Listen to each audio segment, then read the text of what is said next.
ఆంధ్రప్రదేశ్ ప్రజలు గత 10 ఏళ్లుగా ఒకే ఒక్క విషయం కోసం ఎదురు చూస్తున్నారండి. అదే మన రాజధాని అమరావతి. కానీ ఇప్పుడు అందరి మనసులో ఒకటే ప్రశ్న మెదులుతూ ఉంది. అసలు అమరావతి పనులు నిజంగా స్పీడ్గా జరుగుతున్నాయా? 2028 నాటికి నిజంగానే అమరావతి పూర్తవుతుందా, లేక మళ్ళీ గ్రాఫిక్స్ యానిమేషన్స్ వరకే పరిమితం అవుతుందా? ఇదే ప్రశ్న అందరిలోనూ మెదులుతున్నటువంటి అంశం. ఇప్పుడు గ్రౌండ్ రియాలిటీ ఏంటో ఒక్కసారి చూసే ప్రయత్నం చూద్దాం. కూటమి ప్రభుత్వం అధికారంలోకి వచ్చిన తర్వాత మొదటి ఏడాది మొత్తం టెండర్లు, ఫండింగ్, డిజైన్లు, ఒప్పందాలు ఇవన్నీ ఫైనల్ చేసింది. రెండో ఏడాదిలో అసలు నిర్మాణ పనులు స్టార్ట్ అయ్యాయి. ప్రస్తుతం రాజధానిలో మొత్తం దాదాపుగా 89 ప్రాజెక్టులు ఒకేసారి నడుస్తున్నాయి. హైకోర్టు పని వేగంగా జరుగుతోంది. బేస్మెంట్ దశ దాటేసి ఇప్పుడు స్ట్రక్చర్ పైకి లేస్తోంది. అసెంబ్లీ మాత్రం ఇంకా ఫౌండేషన్ దశలోనే ఉంది. ఇక అందరి దృష్టి ఏమిటంటే ఆ బాహుబలి ఐకానిక్ టవర్స్ మీదే. 39 ఫ్లోర్లు, 3 టవర్స్, 49 ఫ్లోర్ల మరో భారీ టవర్. ఇవి సాధారణ బిల్డింగ్స్ కావండి. మొత్తం రాజధాని ఫేస్ మార్చేటటువంటి ప్రాజెక్టులు ఆ బిల్డింగ్స్. ప్రస్తుతం టవర్ యొక్క 1 ఫస్ట్ ఫ్లోర్ దాదాపు పూర్తయింది. టవర్ 3లో కూడా ఇంటర్నల్ వర్క్స్ జరుగుతున్నాయి. కానీ ఇక్కడ ఒక విషయం ప్రజలు అర్థం చేసుకోవాలి. ఇంత భారీ టవర్స్ లో కష్టమైనటువంటి పని ఏంటంటే మొదటి ఫ్లోర్ వరకే. ఎందుకంటే మొత్తం బరువు మోయాల్సింది కింద ఫౌండేషన్. అందుకే బయటికి పనులు నెమ్మదిగా కనిపించినా లోపల భారీ సివిల్ వర్క్స్ జరుగుతుంటాయి. ఇక రోడ్ల విషయానికి వస్తే E6 రోడ్డు, N18 రోడ్డు దాదాపుగా 60% పూర్తయ్యాయి. 125 అడుగుల బుద్ధ విగ్రహ నిర్మాణం కూడా పూర్తయిపోయింది. త్వరలో ప్రారంభించబోతున్నారు కూడా. ఇక్కడి వరకు బాగానే ఉంది. కానీ అసలు సమస్య ఇప్పుడు మొదలవుతుందండి. ప్రభుత్వం మొత్తం 42.196 కోట్ల అంచనాతో పనులు ముందుకు తీసుకెళ్తోంది. అయితే ఈ పనులు సకాలంలో పూర్తి చేయాలంటే సుమారు 36,000 మంది వర్కర్స్ అవసరం. కానీ ప్రస్తుతం పనిచేస్తుంది ఎంతమంది తెలుసా? కేవలం 17 నుంచి 18,000 మంది మాత్రమే. ఇక్కడ అవసరమైంది 36,000 మంది. అంటే సగానికి సగం మంది మాత్రమే ఉన్నారు, సగం మంది మాత్రమే పనిచేస్తున్నారు.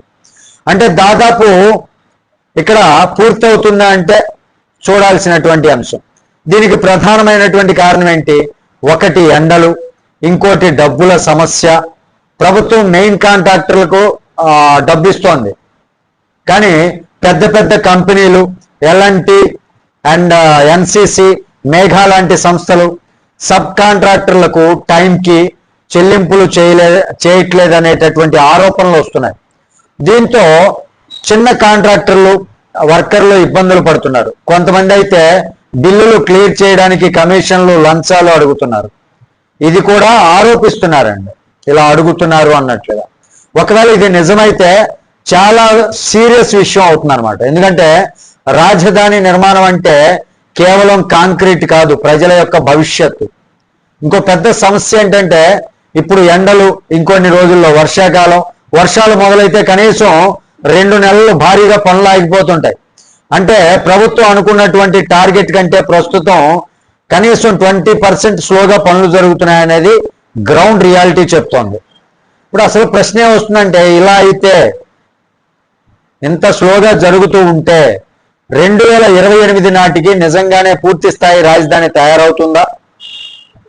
ఇక్కడ అందరూ లాజికల్గా ఆలోచిస్తే, ఒక అనాలిసిస్ ప్రకారం చూస్తే 2027-28 నాటికి అసెంబ్లీ, హైకోర్టు, కొన్ని ప్రభుత్వ కార్యాలయాలు, ప్రధాన రోడ్లు రెడీ అయ్యేటటువంటి అవకాశం ఉంది.